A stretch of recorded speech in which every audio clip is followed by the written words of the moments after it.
Hello दोस्तों, welcome to ICM channel. सो आज हम सभी डिस्कस करने वाले हैं दो स्टॉक के बारे में। पहला यहाँ पे आपका मैनकाइंड फार्मा, दूसरा है आपका टाटा एल्क्सी। तो इस वीडियो को जरूर से अंत तक देखना कि बहुत ज़्यादा यहाँ पे इंपॉर्टेंट वीडियो है, खास तौर से दोनों स्टॉक के लिए। पहला तो यहाँ पे आपको जो मैनकाइंड के बारे में हमसे बात करेंगे, फिर हम लोग यहाँ पे टाटा एल्क्सी के बारे में बात करेंगे। अंत तक देखो, लेकिन उससे पहले आप इस चैनल को सब्सक्राइब कर सकते हो और इस वीडियो को लाइक करना यदि आपको ये वीडियो पसंद आए। तो चलो फिर डिस्कस करते हैं यहाँ पे पहले मैनकाइंड के बारे में। अब देखो, एक चीज़ आप जानते हो कि इसका प्राइस पॉइंट यहाँ पे क्या रखा गया था, 1026 से लेकर आपका 1080। ठीक है, यही तो आपका प्राइस पॉइंट था ना। और मैंने कहा था कि यहाँ पे एक अच्छा खासा लिस्टिंग गेन देखने को मिल सकता है। अब देखो यहाँ पे लिस्टिंग गेन जो यहाँ पे आपका अनुमान था उससे भी बेहतर यहाँ पे देखने को मिला है। ऑलमोस्ट आपका यहाँ पे 1400 जो 30 का यहाँ पे अपर सर्किट भी देखने को मिला था, लेकिन फिलहाल अभी यहाँ पे अपर सर्किट के नीचे जो है क्लोजिंग देखने को मिला है। लेकिन यहाँ पे बाइंग जो है ज़्यादा देखने को मिल रहा है, यानी कि जो बाइंग जो वैल्यू है वो यहाँ पे ज़्यादा है। अब इसका मतलब क्या है, देखो सबसे पहले एक चीज़ आप जान लो, दो चीज़ यहाँ पे आपका जो पॉसिबिलिटी है, यदि आप यहाँ पे जो है लॉन्ग टर्म के लिए हो तो भी यहाँ पे होल्ड करो और शॉर्ट टर्म के लिए तो भी यहाँ पे होल्ड करके चलो। क्योंकि अभी जो मार्केट ये जो अभी आपका दिखा रहा है सेंटीमेंट, उसके हिसाब से तो ऐसा लग रहा है कि इसका लेवल आपको जो है 1500 या फिर 1600 के जो रेंज में भी देखने को मिल सकता है। तो ये चीज़ आप जरूर यहाँ पे फॉलो कर सकते हो। अब देखो, जब बात यहाँ पे आता है कि क्या यहाँ पे हम लोग फ्रेश एंट्री ले लें, देखो फ्रेश एंट्री जो है अभी थोड़ा वेट कर सकते हो, और यदि आपको वेट नहीं करना है तो यहाँ पे आपको रिस्क लेना है, तो यहाँ पे आपको जो स्टॉप लॉस मेंटेन करना होगा, ये चीज़ आपको ध्यान देना है। अब देखो, जिसको पहले से मिला हुआ है तो उसको यहाँ पे तो फायदा ही हो रहा है, या फिर आपको 100 आगे बढ़े या फिर अभी जो जो प्राइस चल रहा है वही प्राइस रहे। तो ये चीज़ बस आपको समझना है, होल्ड करो। और एक अच्छा स्टॉक है और मैंने इसके बारे में पूरा चीज़ आपको बताया भी था, तो आपको क्या करना है, होल्ड करके चलना है। बाकी जो डाउट एक्स्ट्रा है तो आप कमेंट में ज़रूर से पूछ लेना, ठीक है। तो चलो हम लोग यहाँ पे अब नेक्स्ट स्टॉक के बारे में डिस्कस करते हैं। तो बात करेंगे हम लोग यहाँ पे टाटा एल्क्सी के बारे में, और देख सकते हो कि जो आपका 3% से ज़्यादा का आज के दिन यहाँ पे गेन देखने को मिला। ऐसे तो लगभग आपको 3.5% तक का गेन था, लेकिन फिर यहाँ पे आपका जो है एक प्राइस आपका यहाँ पे सेटल होता है और आपका 6,993 रुपये पे आपको बंद होते हुए दिखाई दे रहा है। अब देखो यहाँ पे मार्केट कैप इस कंपनी का तो लगभग आपको 43,000 करोड़ के ऊपर का मार्केट कैप देखने को मिलता है। और देख लो कि धीरे धीरे जो इसका लेवल है अब यहाँ पे 7,000 भी आपको क्रॉस कर चुका है। मैंने तो इसे आपको जो 5600 से मैंने कहा था कि आप स्टॉक को बाई करो। देखो कोई भी स्टॉक यहाँ पे हमेशा आपको रैली देखने को नहीं मिलता है, कोई भी स्टॉक हमेशा आपको जो है सेटल हमेशा देखने को नहीं मिलेगा, ठीक है। साइडवेज हमेशा नहीं चलेगा स्टॉक, और वही चीज़ हुआ बीच में यहाँ पे साइडवेज आपको चला था 5,000 से लेकर लगभग आपको जो 6,500 के बीच में, और अब देखो कि यहाँ पे एक बाउंस बैक आपको देखने को मिला है। तो बस यही चीज़ का हम लोग यहाँ पे जो इंतजार कर रहे थे, और देख सकते हो कि अब जो यहाँ पे धीरे धीरे जो शायद जो स्टॉक का लेवल जैसे ही अपने यहाँ पे आपको रेजिस्टेंस को तोड़ेगा, तो यहाँ से वैसे ही आपको आगे जो है जाते हुए दिखाई देगा। और देखो यदि अब यहाँ पे चार्ट चेक करोगे ना, तो क्या देखने को मिलता है कि 6250 के रेंज में एक बार यहाँ पे साइडवेज आपको चल रहा था, फिर यहाँ से एक बाउंस बैक आपका हुआ, और अभी थोड़ा यहाँ पे आपको साइडवेज हुआ है। अब देख लो फिर से यहाँ पे एक बाउंस बैक आपको देखने को मिल रहा है।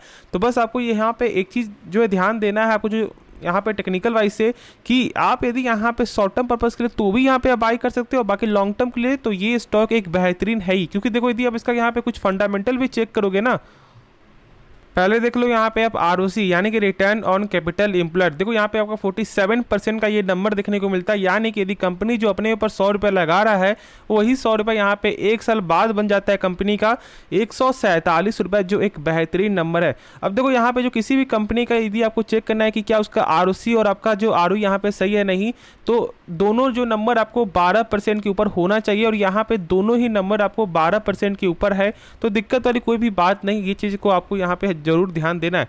अब देखो यहाँ पे डेप्ट, तो अब जानते हो कि जो डेप्ट है वो हमेशा यहाँ पे 1% से कम होना चाहिए, ठीक है। अब इसका यहाँ पे कितना 1% से कम है, लेकिन बहुत सारे कंपनी का जो है ये 1% से कम होता है, लेकिन उसके बाद भी जो उसका आपका फंडामेंटल है वो डेप्ट के मामले में वो सही नहीं होता है। अब देखो चेक करने क्या तरीका होता है, इंटरेस्ट कवरेज रेशियो। अब देखो ये क्या बताता है, ये बताएगा आपको कि यदि कंपनी जो है 100 रुपया कर्ज ले रहा है, तो क्या उसका जो है 100 रुपया से ज़्यादा सेल्स आपका हो रहा है नहीं, या फिर ऐसा तो नहीं कि यहाँ पे कंपनी 100 रुपया कर्ज ले रहा है तो उसका सेल्स बहुत कम हो रहा है।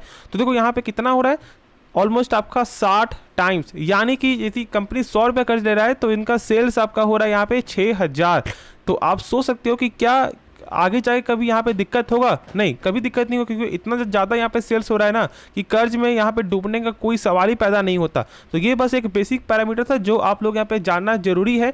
और यदि हम लोग यहाँ पे आगे भी चेक करेंगे तो यहाँ पे क्वार्टर जो नंबर, यदि आप देखोगे आपको यहाँ पे Q3 के हिसाब से भी तो सेल्स में लगातार ग्रोथ है। आपका प्रॉफिट देखो, प्रॉफिट भी यहाँ पे लगातार आपको ग्रोथ देखने को मिलता ही है। 150 करोड़ से बढ़कर आपका चुका था यहाँ पे 195 करोड़ आपका जो ईयर के हिसाब से, और प्लस आपका जो क्वार्टर हिसाब से चेक करोगे तो 174 करोड़ से बढ़कर आपका हो गया था 195 करोड़। तो ये सब जो यहाँ पे नंबर आपको चेक करना है, बेसिक है ये सब। अब देखो फिर यहाँ पे टोटल एसेट यहाँ पे क्या देखने को मिलता है, तो टोटल एसेट भी यहाँ पे लगातार गेन हो रहा है। और साथ साथ यदि हम लोग यहाँ पे चेक करें आपका रिजर्व, तो रिजर्व भी यहाँ पे गेन हो रहा है। अब देखो ये जो तीन जो चीज़ है ना, यानी कि शेयर कैपिटल प्लस आपको रिजर्व और प्लस आपका बोरोइंग, ये तीनों चीज़ को जो है यहाँ पे एक साथ कैलकुलेट करके ROC नंबर यहाँ पे दिया जाता है। तो यदि आपको ये 3 नंबर चेक करने की जरूरत नहीं है तो डायरेक्ट बस आप चेक कर लो यहाँ पे ROC। यदि आप ROC चेक कर लोगे तो ये तीनों नंबर चेक करने की कोई भी जरूरत यहाँ पे होता ही नहीं, क्योंकि यही तीनों नंबर से जो कैलकुलेट करके ROC नंबर जो है आपको निकाला जाता है। अब देखो यहाँ पे कैश फ्लो कंपनी का, तो ये कैश फ्लो क्या होता है पहले वो जान लो। देखो कैश फ्लो का मतलब है कि यदि कंपनी जो सामान बेच रही है क्या उसका पैसा जो रिटर्न आ रहा है या फिर नहीं आ रहा है। और चेक करने क्या तरीका होता है ना, इस नंबर को देखना पड़ता है कितना यहाँ पे 483 करोड़, इस नंबर से कम होना चाहिए टोटल प्रॉफिट। और यदि 10% थोड़ा ज़्यादा भी है तो दिक्कत वाली कोई भी बात नहीं है। और यदि हम यहाँ पे चेक करेंगे तो हम यहाँ पे देखने को मिलता है 550 करोड़, यानी कि थोड़ा कैश फ्लो यहाँ पे खराब है, लेकिन 10% तक का है तो कोई दिक्कत वाली बात नहीं है, इतना यहाँ पे चलता है। और यदि अब यहाँ पे बाकी सब यहाँ पे चेक करो, जैसे कि देखो कैश फ्लो आपका 3 तरह का होता है, जो मैंने भी बताया ना वो यहाँ पे फर्स्ट वाला है, यानी कि कैश फ्रॉम ऑपरेटिंग एक्टिविटी।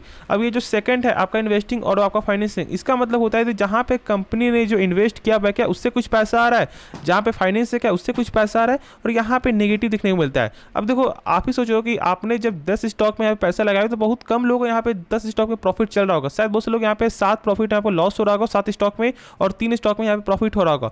तो बस यही चीज़ है यहाँ पे, जहाँ पे कंपनी ने जो इन्वेस्ट किया है तो उससे कुछ यहाँ पे खास जो रिटर्न देखने को नहीं मिला है। तो बस यही आपको समझना है। अब देखो यहाँ पे आगे हम लोग इसका चेक करें आपका प्रमोटर स्टेक इस बार का, तो यहाँ पे सेम देखने को मिला है। और फिर भी हम लोग यहाँ पे चेक करें आपका जो FIS का, तो आपका 13.89% से जो घटकर आपका चुका है 13.85%, यहाँ पे 0.04% का जो यहाँ पे कमी आते हुए दिखाई दिया है। फिर देखो आपको यहाँ पे DIS का, यानी कि क्या आपका म्यूचुअल फंड ने स्टेक बढ़ाया है, तो हाँ यहाँ पे म्यूचुअल फंड ने स्टेक अपना बढ़ाया है, 3.43% से आपका हो चुका है 3.54%। और साथ साथ यहाँ पे जो पब्लिक का जो स्टेक है वो यहाँ पे 38% का देखने को मिलता है। अब देखो ऐसे तो मैं आपको हमेशा बोलता हूँ कि पब्लिक स्टेक 25% से यहाँ पे कम होना चाहिए, लेकिन यहाँ पे जो है एक चीज़ आपको देखना है कि कंपनी जो लॉन्ग टर्म के लिए एक बेहतरीन स्टॉक है, और साथ साथ जो इसका फंडामेंटल है वो भी यहाँ पे गजब का है। तो इसलिए यहाँ पे आप SIP कर सकते हो फॉर द फ्यूचर के लिए भी, फॉर द शॉर्ट टर्म के लिए भी। अब देखो शॉर्ट टर्म के लिए तो आप जानते हो कि आपको स्टॉप लॉस यहाँ पे क्रिएट करना ही पड़ेगा। स्टॉक क्यों ना, एक बेहतरीन स्टॉक ही क्यों ना, क्योंकि देखो कोई नहीं जानता कि कब स्टॉक यहाँ पे ऊपर जाएगा कब यहाँ पे डाउन जाएगा। तो ये चीज़ को बस आपको समझना है, बाकी आप खुद ही समझदार हो, और जो डाउट हो आप कमेंट में जरूर से पूछ लेना। तो इस वीडियो को अंत करते हैं, लेकिन उससे पहले आप इस चैनल को सब्सक्राइब कर सकते हो और इस वीडियो को लाइक करना यदि आपको ये वीडियो पसंद आए। तो मिलते हैं नेक्स्ट वीडियो में, तो तब तक के लिए धन्यवाद।